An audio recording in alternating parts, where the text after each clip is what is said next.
उत्तर प्रदेश के एक छोटे से गांव रामपुरा में एक युवक रहता था जिसका नाम मोहन था। मोहन की उम्र लगभग 28 साल थी। उसके पिता का कई साल पहले देहांत हो चुका था और घर में सिर्फ उसकी बूढ़ी माँ सावित्री देवी थी। मोहन के पास न जमीन थी, न दुकान, न कोई बड़ी नौकरी। गांव के बस स्टैंड के पास वो एक छोटी सी ठेली पर चिकन बिरयानी बेचता था। उसकी बिरयानी का स्वाद पूरे इलाके में मशहूर था, लेकिन गरीबी उसका पीछा नहीं छोड़ रही थी। सुबह 4 बजे उठकर वो बाजार जाता, चिकन और मसाले खरीदता, फिर घर लौटकर माँ के साथ बिरयानी तैयार करता। शाम तक ठेली लगाकर मेहनत करता और जो कुछ कमाई होती उसी से घर चलता। कई बार तो इतना भी नहीं बिकता कि अगले दिन का सामान खरीद सके। एक दिन माँ ने कहा, बेटा, तू इतनी मेहनत करता है, भगवान एक दिन जरूर तेरी सुनेंगे। मोहन मुस्कुराया। माँ, भगवान ने अगर सुनना होता तो अब तक सुन लिया होता। सावित्री देवी बोली, नहीं बेटा, भगवान देर करते हैं, अंधेर नहीं। मोहन कुछ नहीं बोला। उसे अब उम्मीद पर विश्वास कम होने लगा था। उसी गांव में एक बड़ा होटल था। होटल का मालिक था राकेश सेठ। राकेश बहुत अमीर था। उसका होटल शानदार था, लेकिन खाने का स्वाद उतना अच्छा नहीं था। इसके बावजूद लोग वहां सिर्फ दिखावे के लिए जाते थे, जबकि मोहन की बिरयानी ज्यादा स्वादिष्ट थी। एक दिन राकेश ने देखा कि उसके होटल के सामने कई ग्राहक मोहन की ठेली पर खड़े हैं। उसे बहुत जलन हुई। उसने अपने मैनेजर से पूछा, ये लड़का कौन है? मैनेजर बोला, सर, यही मोहन है। इसकी बिरयानी बहुत मशहूर है। राकेश के चेहरे पर गुस्सा आ गया। एक ठेली वाला मेरे होटल की बिक्री कम कर रहा है। उसने उसी समय मोहन को सबक सिखाने का फैसला कर लिया।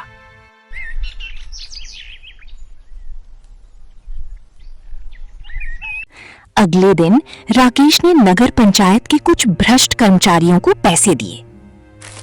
शाम को जब मोहन ठेली लगा रहा था, तभी अधिकारी वहां पहुंच गए। तुम्हारे पास लाइसेंस है? मोहन घबरा गया। साहब, मैंने आवेदन किया हुआ है। जब तक लाइसेंस नहीं है, ठेली जब्त होगी। मोहन हाथ जोड़ने लगा। साहब, मेरी बूढ़ी माँ है, यही रोजी रोटी है। लेकिन किसी ने उसकी नहीं सुनी। ठेली उठा ली गई। उस दिन मोहन घर पहुंचा तो उसकी आंखों में आंसू थे। मां ने पूछा, क्या हुआ बेटा? मोहन फूट फूट कर रो पड़ा। उस रात घर में खाने के लिए सिर्फ सूखी रोटी बची थी। मां ने अपनी रोटी मोहन की थाली में रख दी। मुझे भूख नहीं है बेटा। मोहन समझ गया, मां झूठ बोल रही हैं। उसने रोटी वापस मां की ओर बढ़ा दी। माँ, पहले आप खाइए। आखिर दोनों आधी आधी रोटी खाकर सो गए, लेकिन उस रात किसी को नींद नहीं आई।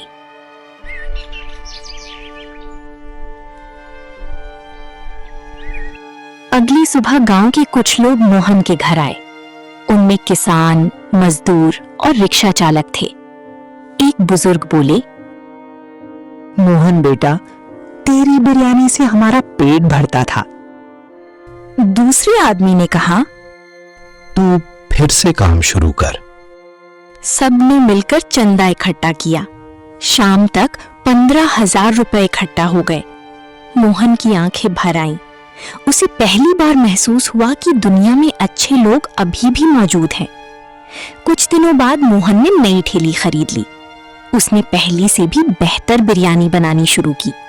धीरे धीरे ग्राहक फिर लौट आए। अब उसकी बिक्री पहले से ज्यादा होने लगी। लेकिन राकेश की जलन भी बढ़ती जा रही थी। एक रात राकेश ने अपने गुंडों को भेजा।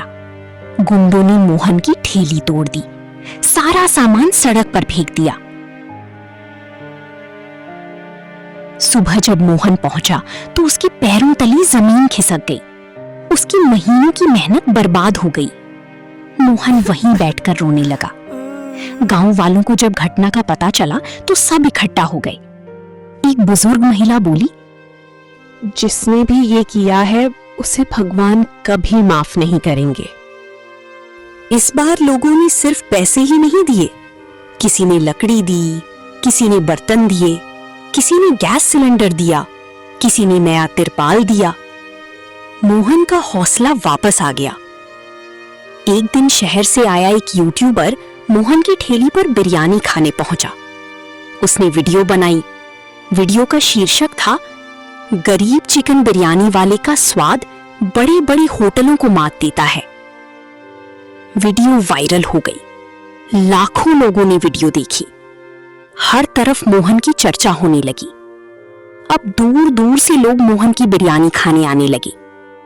रोजाना हजारों रुपए की बिक्री होने लगी। मोहन ने सबसे पहले अपनी मां का इलाज करवाया, फिर घर की मरम्मत करवाई, लेकिन उसने अपना व्यवहार नहीं बदला। वो पहले की तरह विनम्र बना रहा। उधर राकेश की होटल में ग्राहकों की संख्या घटने लगी। लोग कहने लगे, महंगा खाना और स्वाद भी नहीं। जबकि मोहन की बिरयानी की तारीफ हर जगह हो रही थी। मोहन की सफलता देखकर राकेश सेठ की रातों की नींद उड़ चुकी थी। जिस लड़के को वो कभी एक मामूली ठेली वाला समझता था, आज उसी की चर्चा पूरे जिले में हो रही थी। वो गुस्से में बोला, अगर ये लड़का ऐसे ही आगे बढ़ता रहा तो मेरा होटल बंद हो जाएगा। सेठ जी, एक तरीका है। क्या? इसे कानून के जाल में फंसा दीजिए। कैसे? कल देखिए। राकेश की आंखों में चमक आ गई। अगले दिन मोहन हमेशा की तरह बिरयानी बेच रहा था। ग्राहकों की लंबी लाइन लगी हुई थी। तभी पुलिस इंस्पेक्टर वहां आकर रुके। कौन है मोहन? जी, मैं हूं। तुम्हें हमारे साथ चलना होगा। मोहन घबरा गया।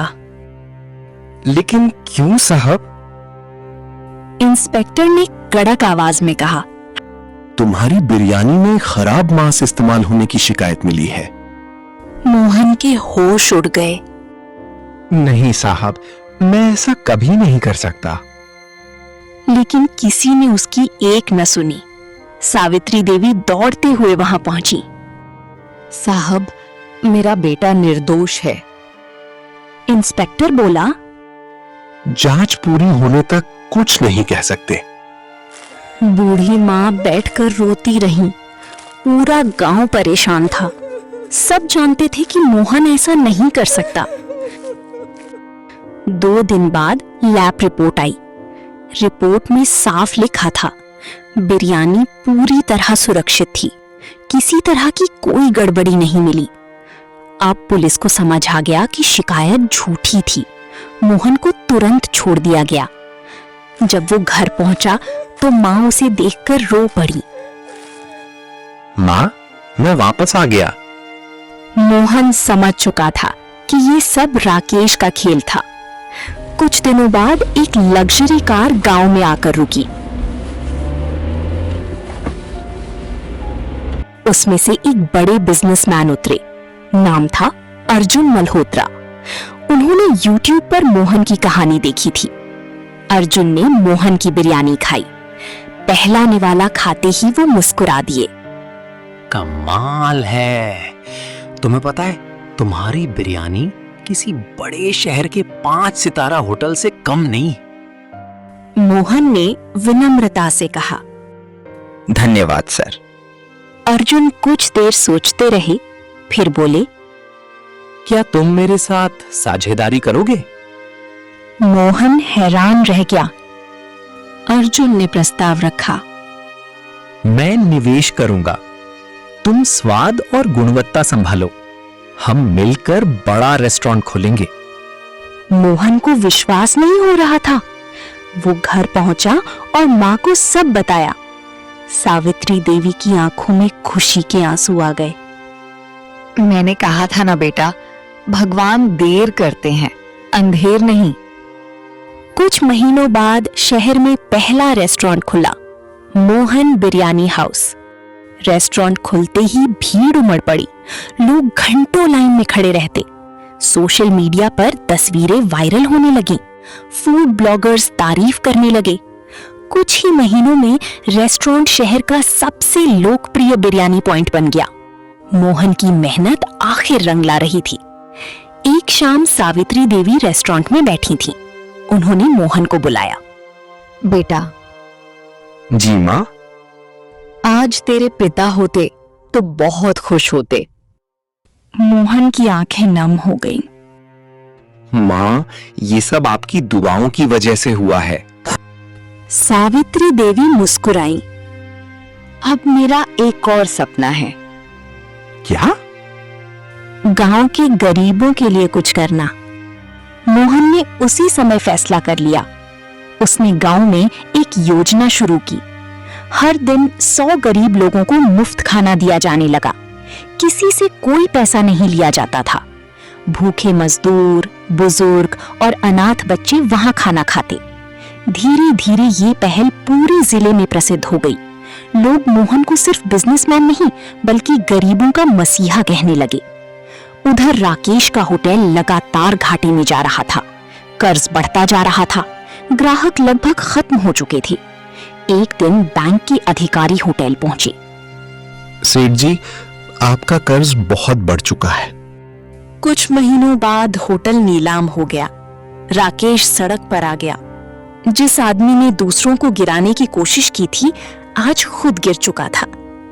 एक दिन राकेश मोहन के रेस्टोरेंट के बाहर खड़ा था। मोहन ने उसे देखा, पहचान गया। राकेश की आंखें झुक गईं। मुझे माफ कर दो मोहन। मोहन कुछ पल चुप रहा, फिर बोला, आपने मेरे साथ बहुत बुरा किया था। राकेश की आंखों से आंसू निकल पड़े। मुझे मेरी गलतियों की सजा मिल चुकी है। मोहन ने कहा। बैठ जाइए।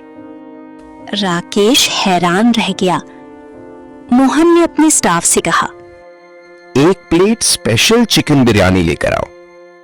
कुछ ही देर में गर्मा गर्म बिरयानी सामने रख दी गई। मोहन बोला, अगर मैं भी नफरत करता तो मुझ में और आप में क्या फर्क रहता। उस दिन पहली बार उसे अपनी गलतियों का एहसास हुआ। मोहन ने उसे माफ कर दिया।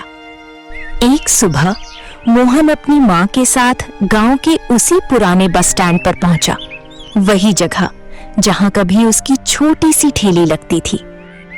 याद है बेटा? मोहन की आंखें भर आईं। हाँ माँ, यहीं से सब शुरू हुआ था। अगर उस समय गांव वालों ने मेरा साथ ना दिया होता तो मैं यहां तक कभी नहीं पहुंचता। सावित्री देवी ने आसमान की तरफ देखा। देखिए जी, आपका बेटा सफल हो गया। मोहन की आंखों से आंसू बहने लगे। जो दूसरों का भला करता है, भगवान उसका साथ कभी नहीं छोड़ते। मेहनत, ईमानदारी और अच्छे कर्म एक दिन जरूर फल देते हैं।